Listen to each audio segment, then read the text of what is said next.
Hello Sagittarius, and welcome to my channel. My name is Maria Guyan from Wild Fox Alchemy, and I'm here to do your business reading for July 2021. You might notice that I changed my layout a little bit. I'm hoping that you like it better. If you do, let me know in the comments below. And so let's just get cracking, shall we? Let's see what's in store for you this month.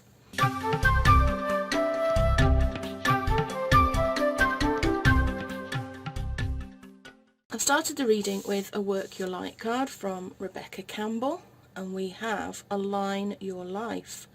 What is not aligned or needs to change? We come to this central card, which is what's going on in the present, and we have the Shaman, their divine wisdom and spiritual power. What's crossing you is the Shadow. Wow, 2 major arcanas before we've even really got going. Big life lessons this month, I think. And another one here. This is what your subconscious mind is focusing on, or a possible root of a problem. You've got the Lover's card there. What's been going on in your distant past? What might need healing? The Empress. What the hell is going on, Sagittarius? There's so many major arcana. What is going on in your recent past, the last 3 to 6 months? We've got the 3 of Shells, playfulness and bliss. This reading, these two are very similar to another reading that I've done. And I had to clarify this guy because I couldn't understand why they were in the distant past and what could possibly need healing. So maybe I'll have to do that again for this one. Your conscious focus is the 2 of Feathers, but that's in reverse. Your near future is the 9 of Shells, gratitude and fulfillment. Your environmental surroundings, the 6 of Acorns, success and triumph. Your hopes and fears, the Knight of Acorns, action and drive.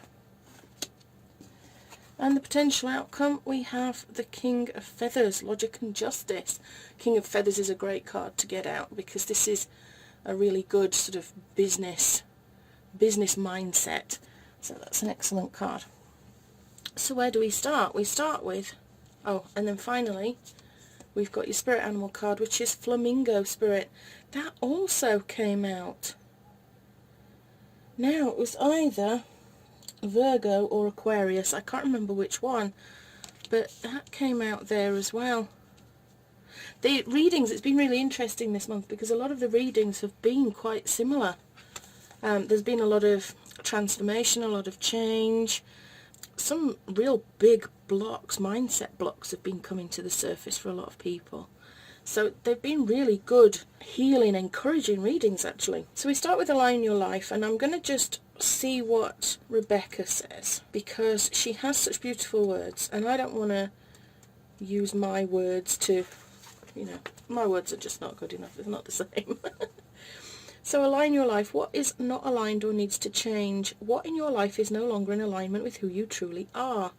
We are cyclic beings in a constant state of change, of evolution, of growth. Change is one of the only certainties of life. When you resist your cyclic nature, you resist life and feel stuck. Many of us have learned to be who the world wants us to be, but there comes a time when it is harder to hold on to this facade than it is to embrace who we truly are, to surrender to how we have changed and align life to that way of being.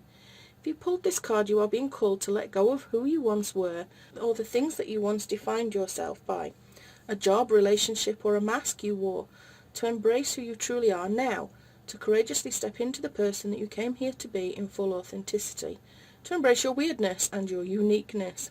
Perhaps you have outgrown some relationships or circumstances, and it is time to reassess and bring all the parts of your life into alignment so they are congruent with who you truly are today.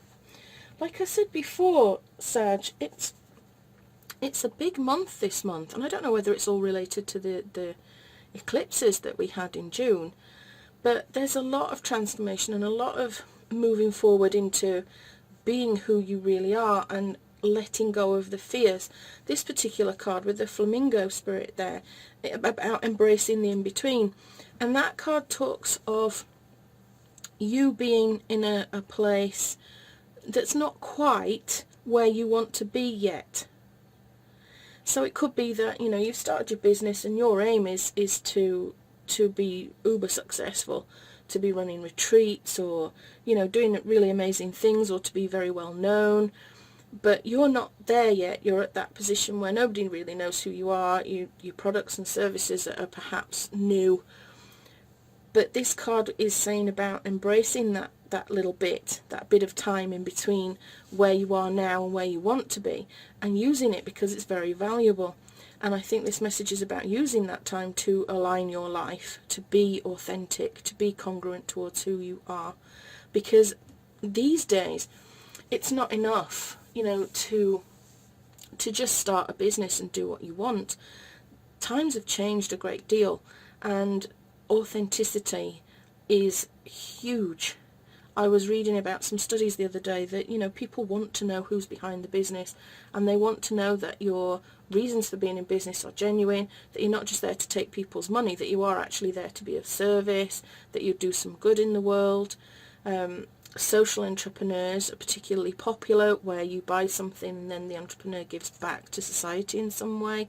So businesses like Tom's Shoes, that sort of thing, where you buy a pair of shoes and then Tom's Shoes donates a pair of shoes to somebody in need. Businesses that make big charitable donations, or, you know, it's, although don't get me started on the subject of greenwashing, but that sort of business now with authentic values is more successful than somebody who's got a whole load of money to just throw at a marketing campaign that means absolutely nothing to anybody. So that's the message that I've just been given to tell you today about, you know, just use this time, this in-between time, to put things into alignment, to work out what things in your business maybe don't feel like they fit anymore. Maybe they, you know, you've outgrown them. Maybe there's a product or a service that you've outgrown and you think actually it could do with a giant overhaul because it's not fitting with what your values are now. And we do change and grow all the time. So there could be, and the world has changed and grown over the last year or so, because I think with the lockdowns and the pandemic, etc., there's been a lot of change. I've noticed even some of the large online marketers have changed things within their business. Some of them have removed high ticket items. I've seen that some people who are still maintaining the high ticket item have overhauled it and added more value to it. It's interesting to see how many have gone online that were offline, bricks and mortar places. They've had to adapt to still make money even during lockdown, so that, you know, they were able to stay financially afloat. There's been a lot that's changed, and it could be that you need to do some changing here, Sagittarius. There could be something that, you know, you look at your suite of products and services and say, well, that's not really right for the world that we have at the moment. So let's see where we started. We started with the shaman in the present, the shaman, divine wisdom and spiritual power, and he is this beautiful eagle. Now, he stands for values, again, actually. He stands for divine wisdom, spiritual power, tradition and principles. And in light of this reading, I believe that in this, he is standing for your values now. That you are looking at your values a little bit more closely, and that you are wondering whether or not everything around you is in line with how you want it to be. But then your obstacle is the shadow. And the shadow is the equivalent of the devil card. And a lot of people fear this devil card. They don't like him very much because he represents the darker side of our nature. But actually, there's nothing wrong with this guy, really. I find him quite useful.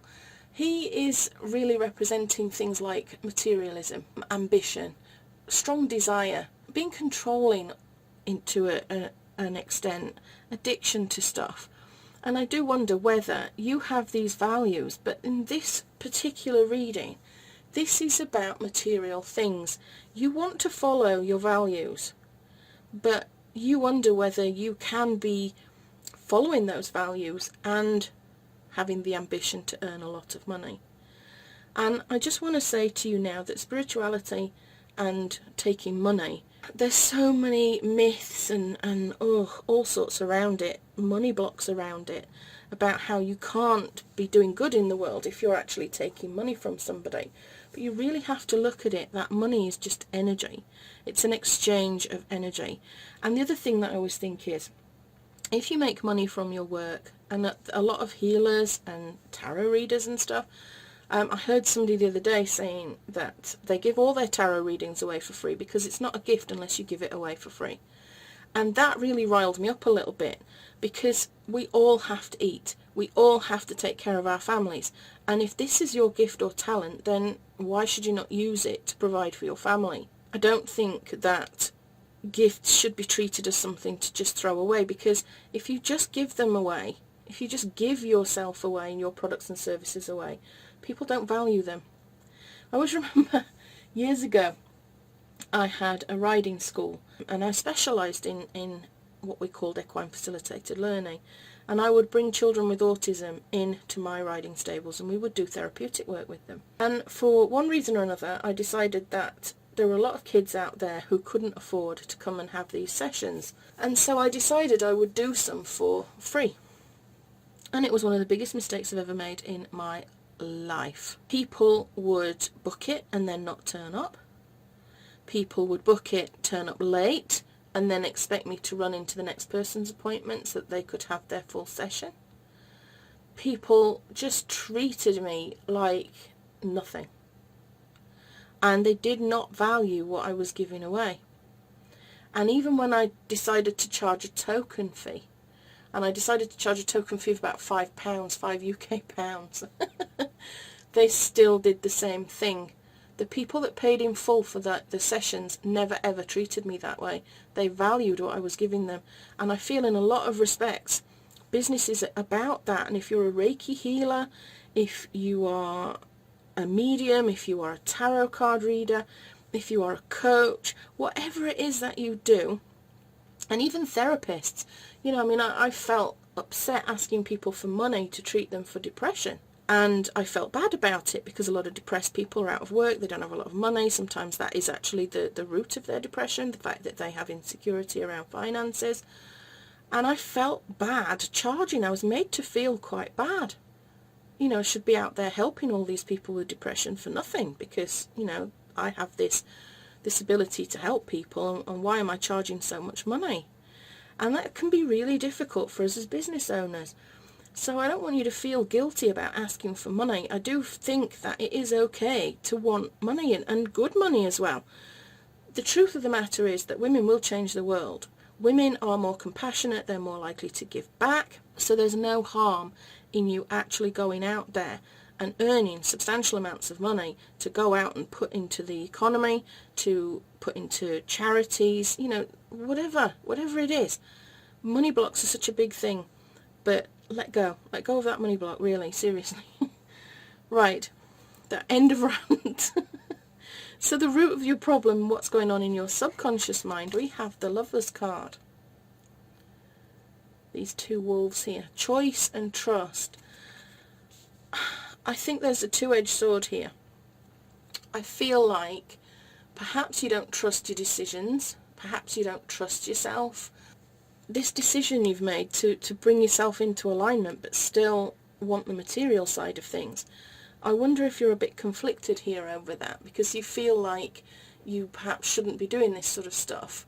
But this is about alignment, choosing what you believe, your values. Again, it's all coming back to this being in alignment, and you are struggling on what to do, on what choice to make. Do you go for something that gives you loads of money? Do you go for something that is in alignment with values and gives back to the world? And there's a little part of you that's kind of conflicted on that one, and I think you need to end that conflict. I really do, because you can have both. You can do both quite easily. So in your distant past here, we've got the Empress, and she represents birthing new ideas. I'll just show you her. She's the hare in this deck. She's very beautiful. It can be about birthing new ideas, but it can also be about birthing actual children. So it's possible that maybe in your past you ended up having a child and that's slowed down your business somewhat. I'm going to clarify this card because I'm not sure why she's there in that position, and the last time that she popped up in that position, it was so interesting, the reason behind it. So let's see what your reason is for why she's in this position and why she has a message for you. This is a big life lesson that you learned. Oh, this is interesting because I think that's almost, I'm not sure if that's not the same card that came out last time. It's so weird.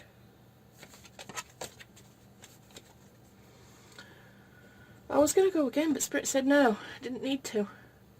This is the Seven of Wands. The Seven of Wands is about having to fight for what you've got. It's about tall poppy syndrome. It's about people challenging you. It's about critics and haters and them putting you off your stride. So this card, again, it came out previously with the Empress before, and it feels to me like in the distant past you birthed a new idea.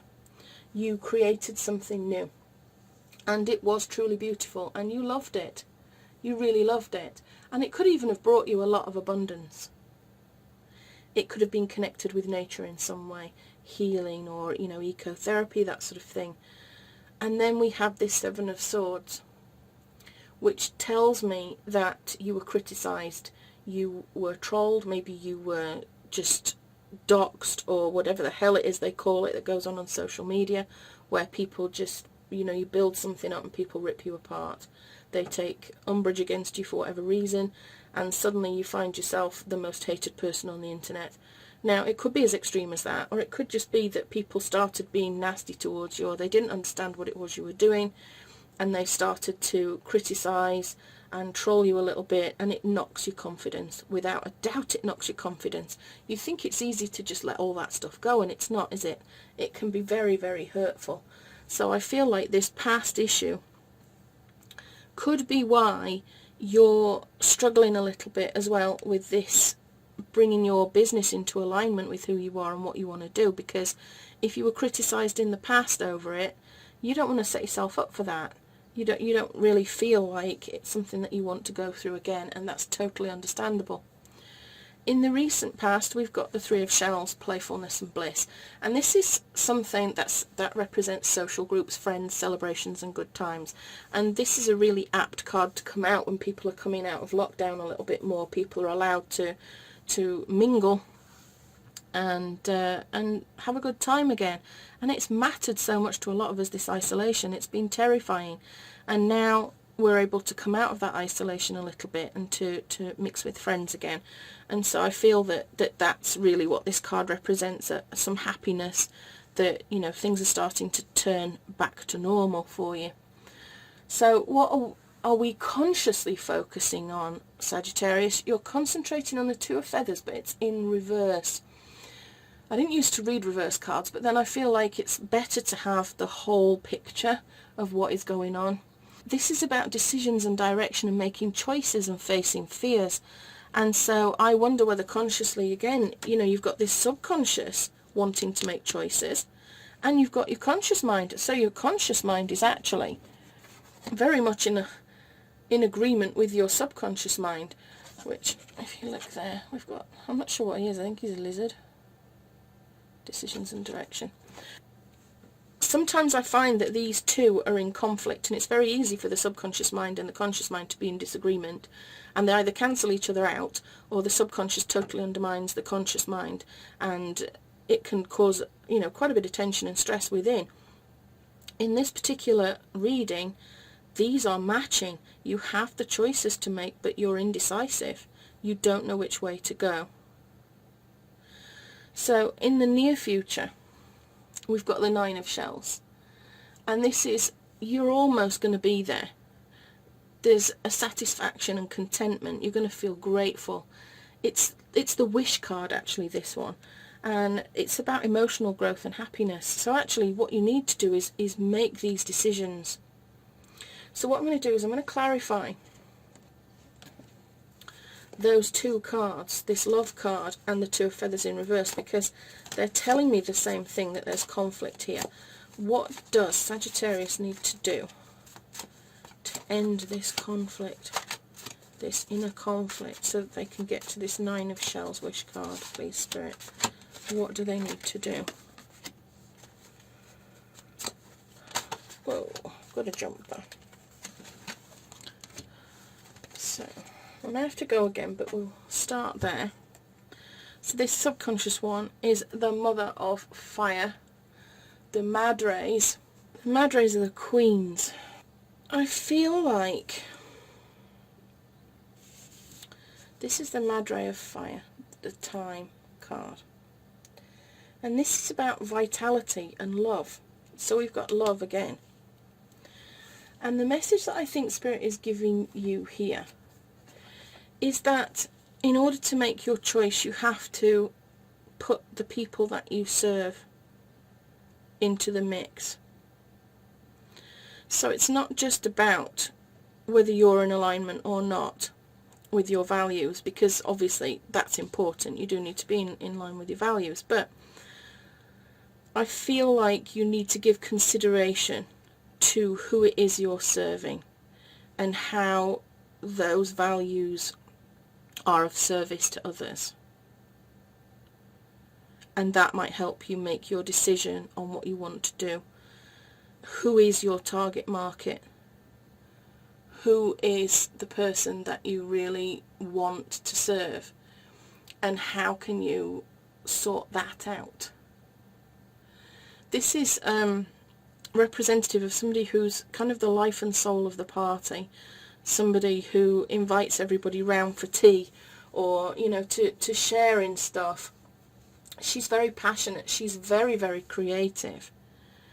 And I feel like this choice is about what you can create that aligns with your values and serves your clients. Don't forget to think about that, because it's not just about you and your values. It's about communicating that to your clients. So then on this Two of Feathers, where we've got this conscious indecision, we've got the Ace of Water. And again, this represents a new way of being creative. So I'm being told really now that in order to get to this gratitude and fulfillment card, this wish card, you need to look at what you're creating. This is the Ace of Water. It's the plantain card. These cards are really lovely as well. Yeah, I think the key to this whole thing is to look at what you're creating now and assess those creations based on your values and whether they're in alignment with how you feel about stuff, but also with your clients in mind. And what I'm being told is that your ideal client may be more than willing to pay you for whatever it is you've created, because it will be of such value to them that they'll be more than happy to just move ahead with you and work with you and pay you accordingly, so that you'll get to this Nine of Shells, this gratitude and fulfillment in your near future. It's almost like Spirit's telling you to make a wish, because it'll happen. So we come now to this external environment, and you've got the Six of Acorns, which is all about success and triumph. It's a really great card to have. It's about feeling confident. It's actually about public recognition as well. People will start to see what you're doing. I think there's a massive change here, actually, Sagittarius. I just want to get that off my chest. There is a massive, massive change here. That you are going to turn what you do into something quite incredible. These major arcana cards are just saying to me that there's massive life lessons to be learned here, and that you are going to move forward into becoming somebody extremely special. This Six of Acorns is a really great card. It's one of my favourites when it comes to success and business. And to have that in your external environment, I feel like you're gonna create these wonderful things, and people are gonna see them and really appreciate what you're doing. The Hopes and Fears spot has the Knight of Acorns, and this is Pumbaa here. Action and drive. The Knight of Acorns is the kind of guy that is flirting, he's charming, he's all about action, he makes you feel good. Now, it could be that you are hoping for this. I don't feel much fear around it, actually. Maybe the fear is that you won't get this leadership, this charm, this magnetism that brings people to your business, but actually you're going to. I think it's, hope for it, because it's coming. And then at the end of the day, the outcome. is this King of Feathers. So he's all about logic, justice, flexibility, making decisions, setting boundaries. He's a quite authoritative figure. And I'm going to clarify him because I'm not entirely sure what he's doing there and what he means to you. So I'm just going to clarify him. I might even clarify that Knight of Acorns actually in the hopes and fears position.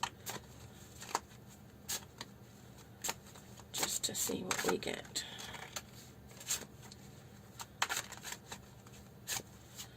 Clarify the King of Feathers for Sagittarius, please, Spirit. What is the outcome here? Why is he there? Is it about getting what you deserve? What's fair? It's definitely about making decisions. I think you're going to start making your decisions a lot easier. Interestingly, I've got the King of Cups.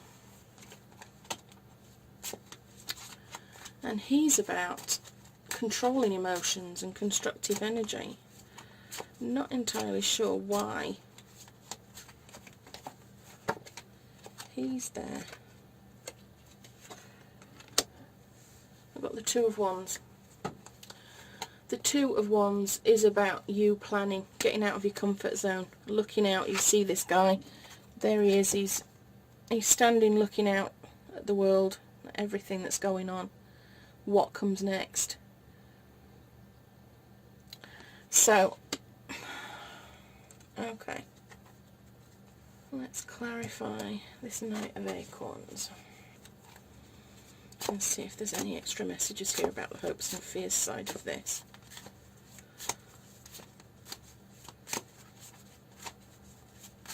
Whoa, we've got a jumper. He really wants to come out. Two of Swords.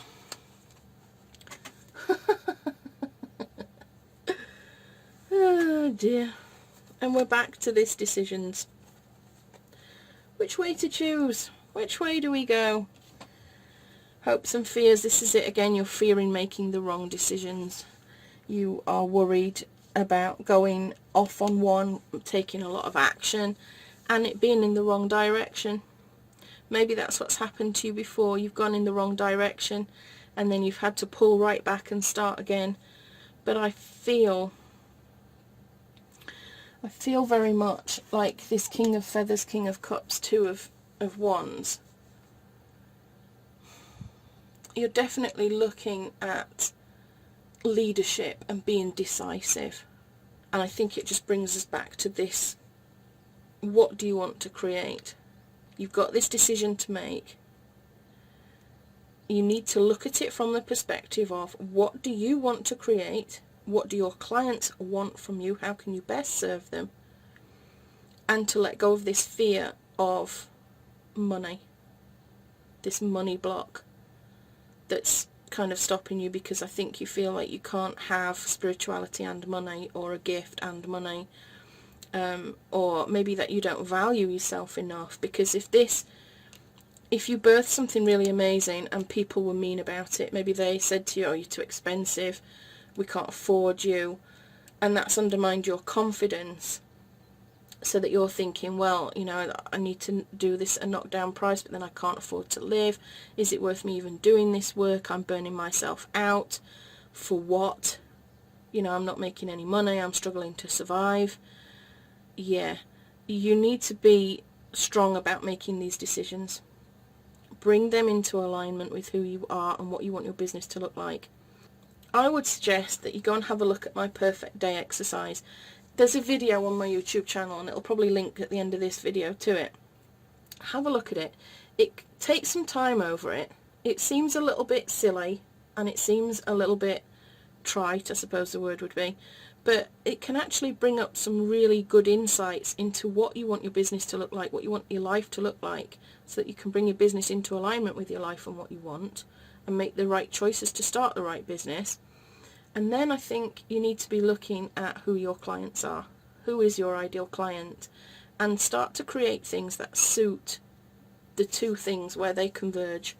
what you want and what your clients want, and you'll find this sweet spot. But then stop worrying about this decision making. Just be decisive based on what I've just said and move forward, because I can see you then getting out of your comfort zone and really making a success of this.